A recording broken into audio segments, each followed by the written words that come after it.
Good afternoon, good morning, good evening, and to all those that are present. My name is Loretta Green Williams. I'm the founder and chief executive director for Women of Concerned Professionals and Strategic Conscious Networking. And welcome to our International Women's History Month. We established this 6 years ago because we did see a need under our Pillar One, which is community development, our Jazzy J's initiative. That's our initiative where we mentor young professional women along the way. We realized that there were some very important components that was needed to ensure their growth and their professional direction, but it was also issues that women generally were addressing. So this time we're talking about how do we get a seat at the table? But before we can address the seat at the table, we have to understand the complexities that we deal with as women. So, professional women in business, they frequently address issues surrounding the gender pay gap, leadership advancement barriers, or called the glass ceiling, and the motherhood penalty, or work life balance.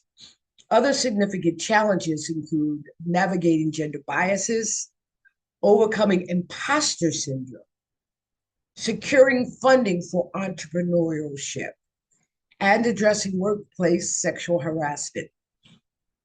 Now, under the category of gender wage gap, women often earn less than men for comparable roles, with statistical showing that women in the US earning about 83.6% of what men earn in 1923 is causing a long-term financial disparities. Leadership barriers include underrepresentation in senior leadership roles, often referred to as the glass ceiling. Now, this exists due to various biases, which are fewer visual visibility or projects to limited mentorship. That's where we come in to place, WOCPSEN's Jazzy J's. We try to insert where those complexities are in regards to having those leadership roles. We bring senior leaders to young professional women and mentor them and guide them along the way.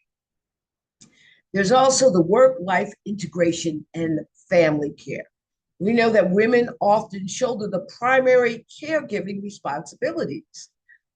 Now, facing the motherhood penalty and the difficulties accessing affordable health care, childcare, which can force them to reduce the hours that they have available in the workforce. Of course, there are those gender biases and stereotypes. Women frequently confront overt and covert sexism, and we have all experience some capacity in that, such as being interrupted, such as mistaken for junior staff, such as facing lower expectations. Now, this is identified from St. Catherine's University. Also, negotiating and self-advocacy. That's a problem women incur. Women often feel less comfortable negotiating for pay and promotions, which can result to lower starting salaries compared to their male peers. Access to capital. Women entrepreneurs face specific challenges, including receiving lower levels of funding and investments for their business compared to men. Now, to address these, professionals and companies are turning to pay audits, mentorship programs, and establishing robust initiatives to overcome these barriers. So, how might we consider overcoming these barriers that really we've been able to identify over the last 50 years that research has been done? How are we addressing these corporate worlds that will not enhance the growth of women in those capacities? top leadership positions that are at odds, the odds are stacked against us. How do we address those? Well, we at WOCPSCN, we've had multiple conversations over the last 5 years. Please feel free to go to our YouTube page and review them. We've had profound professional women that have been able to talk to us about them. One of the most critical we know is sexism. And if women professional behavior does not gain with gender stereotypes, then she often faces backlashes. However, if her behavior jives with traditional gender roles, such as being accommodating or looking out for the best interests of others before her own, she may risk coming across as less competitive or as less male counterpart. It's identified as being as less assertive, tactics when seeking promotions, for example. Perhaps women tend to use less assertiveness tactics. We're seeking those promotions. It could be our language, our body language, our voice, but those gender biases, they do come forward. Nevertheless, the failure of self-advocate and self-deserving raises a promotion, lower professional women's rise to higher levels of leadership. Unfortunately, in a lifetime, the socialization that has been taught to women to seek perfection in themselves can also make professional women more adverse to risk their own or less persuasions of advancement. Unlike boys, whom adults typically teach to take risks and act bravely, socially typically teaches girls to act cautiously. So in this article at University of San Francisco, University of San Francisco is my alumni. I'm always on my mind, guys. I'm always thinking of you. Well, this is University of Catherine, and they identified that there's 3 common challenges women face in negotiations. Researchers and experts have negotiated the management of these obstacles and these discussions in the field of study for women experiencing how to negotiate. One is structural barriers. Historical sexism and gender biases have resulted in structural barriers that serve as obstacles to women trying to climb the rungs of the corporate ladder. There's limited access to established networks. Social activities, formal and informal, such as golf. Such as golf. How about that? Such as golf or happy hour. Too often leave professional women out of, not because women won't join, but because men don't allow us to join. So professional women miss out on opportunities to build a rapport and relationships that are responsible for career advancements. Professional women frequently experience limited access to established networks in which professional men often participate. Example, such as golf. This turns women into outsiders and hinders their ability to communicate, belong, or establish themselves as equals with their male colleagues and bosses. Less developed female leader networks, men's historical dominance in the workplace has resulted in less development networks of women leaders. Such networks play a critical role in mentoring and sponsoring budding female talent. Some female leadership networks might often consider formal presentations about strategies for following up with businesses, while others might feature business, which often might feature casual get-togethers over wine, dining, which professionals have a chance to build relationships and learn about one another. We have limited opportunities to that. However, since women leaders are in the game of catch up, rising professional women have fewer opportunities to get to the same level of support from mentors and sponsors as their male counterparts. Family responsibilities. Women, as women, professional women, we have to face the significant challenges of balancing work and family. The family responsibility has limited our ability to pursue leadership positions. That's because despite the fact that we have maybe full-time jobs, we are also frequent with the responsibility of the households of the house and care of the children. There are times where we are encountering relationships with elderly family members that we are responsible for. Now, according to the McKinsey report, since the onset of COVID-19, mothers in dual career relationships wherein both spouse work are twice as likely as fathers in dual career relationships to spend hours a day on chores. Even though professional women with children at home tend to spend more time than fathers on household labor, they don't necessarily have access to paid family leave or workplace flexibility. This imbalance affects professional women's advancement and finances because it can require them to make personal sacrifices. Those are some of the issues we deal with. We have with us Catherine. Would you like to add to the conversation?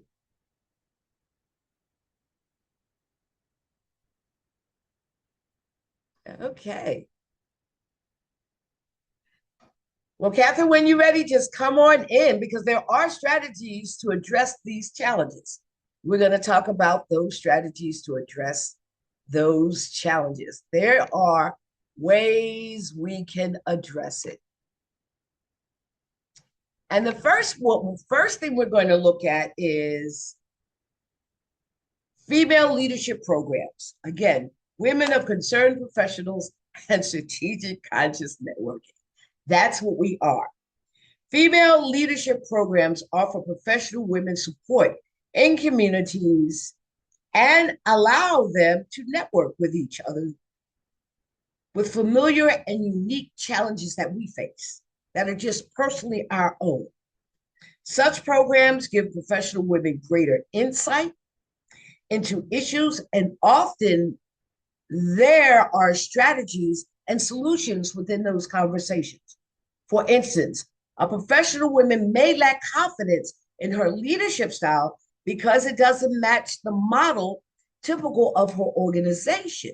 However, after attending a female leadership group, she may get feedback from other participants who point out the value of her team building methods and active learning techniques. By discussing how to leverage certain leadership traits associated with women, such as leading through inspiration or showing empathy, female leadership programs teach women how to capitalize on their talents. In fact, according to Harvard Business Review, by adopting traits considered typical in female business leaders, male business leaders could add greater value to their organization. Now, mentorship and sponsorship programs are vital to professional women wanting to move ahead in their careers. Mentors share the tricks they've learned along the way, model successful approaches. They offer confidence building, encouragement, and value to professional women. Now, sponsors, typically professionals in influential positions, use their influence on behalf of the up and coming fellow employees they believe in. They help their sponsor them through high stakes assignments that give them the chance to share. They also advocate for professional women in covert positions. Absolutely. Now, both sponsorship and mentorship empower professional women to grow, excel, and gain viabilities needed to move into more senior level leadership. Also, effective communications around career advancement goals is very critical. It calls for effective communications and that career advancement. Now, professional women must learn to skillfully and consistently communicate their career advancement goals and desire to their supervisors. Now, this may involve setting up meetings with their supervisor to discuss their careers. Before such meetings, professional women should consider the following questions, for example. What are my short and long-term career objectives? What are my strengths and where do I have room to develop? What am I willing or not willing to do to achieve my career objectives? Now, during discussions with their supervisors, professional women should review their accomplishments, describe their visions, and ask for guidance and the next steps to achieve the goals and laid outcomes. Now, based on their impressions from the meeting, professional women can develop personal strategies for advanced careers. And perhaps that means researching other departments to see if they can hold better opportunities or creating a solution to a problem in the organization. Such communications help change misconceptions about professional women's ambitions and drive. Now, it also opens up an important dialogue about the needed steps to change forward. Discussing career goals empowers professional women to direct their paths and reach their goals' objectives by giving them a chance to deepen their relationship with supervisors and gain clarity about how to plan for the future. In addition, effective communication about career goals allows professional women to get more frequent background and information about the action needed to achieve their career objectives. Now, when supervisors see focused, goal-oriented employees, they often inspire to champion their efforts. Consider strategically promoting equity. Professional women can help eliminate barriers to their development by working with human resources and allies in leadership to influence company policies and promotional equity. For example, professional women can help form or join employee resource groups or discuss the strategies and how to create more equitable work environments that support employees. They can focus on improving conditions for workers and identifying their nurturing future leaderships. They can also promote equity, influence policy decision-making, collaborate with human resources and allies in leadership. Professional women can work together, achieving professional keys to achieving more balance in the workplace. Of course, the biggest issue we have, universal paid family leave. Now, this means that equally available to new mothers and new fathers and to employees at all levels. Now, this even works out to a playing field of professional women and for the benefits that seems to be more liable and the expenses that incurs with childcare. Subsidized childcare is needed. Family leave is needed. There is so much that we can address in reference to the barriers that we have to encounter to empower ourselves to overcome the barriers to women leadership. We often face these obstacles on our journeys of success. Nevertheless, by tapping into leadership programs, cultivating relationships with mentors and sponsors, and learning to effectively advocate for your goals and the needs, we can achieve these professional goals. There are multiple organizations that you can address, and I highly recommend that you consider attending the Professional Women International Barbados. That'll be taking place September the 22nd to the 27th in Barbados. And I want to share with you information and additional conversation about that.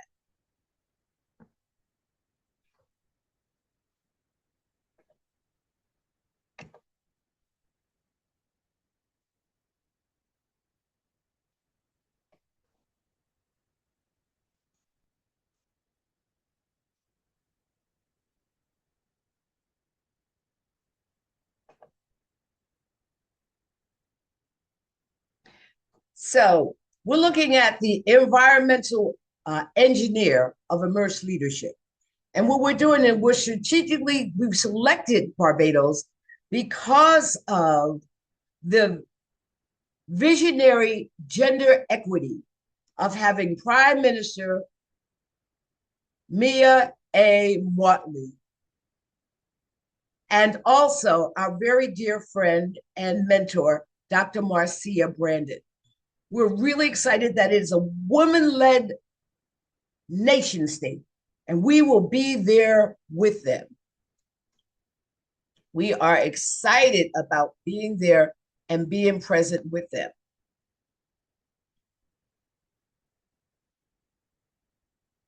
So investment in PWI is an investment in global socioeconomic architecture. The Define Your Legacy Summit is our flagship international event. Partnerships goes beyond brand visibility. It goes to the nexus of our ethical leadership. And we welcome your participation. We're empowering professional excellence, and we're driving it through sustainable global leadership. And our theme is commitment, connection, community. We are committed to advocating for global community growth. We are connected by fostering cross-cultural business opportunities. And through community, we are integrating high-level entrepreneur through grassroots social economic sustainability. We're excited. We're having Ambassador Dr. Neil Parson, Dr. Marcia Brandon, Karen Y. Johns, Jeff Thompson's as our guest speaker, and of course, our moderator, Tina Greenbaum. We're really excited to have her with us. We're going to fully integrate social systems into global engagement. And we have a pillar platform on how we intend to do that. Now, we have 780 global members, 18 regional chapters in 11 countries. So we're looking to expand our growth and our direction. And we're doing that on our 4 pillars. Pillar 1 is community development. Pillar 2, women's health. Pillar 3, education. Pillar 4, global sustainability. So we have a 5-day architecture of connection and transformation. And we're excited about how we are going to make that happen. We'll also have as our speakers, Dr. Temu Brown. We have Professor Simon Chadwick. We have Mr. Lyndon Taylor and our own Dr. Amanda Campbell. We do have sponsorship platforms that are available. We also have modular pathways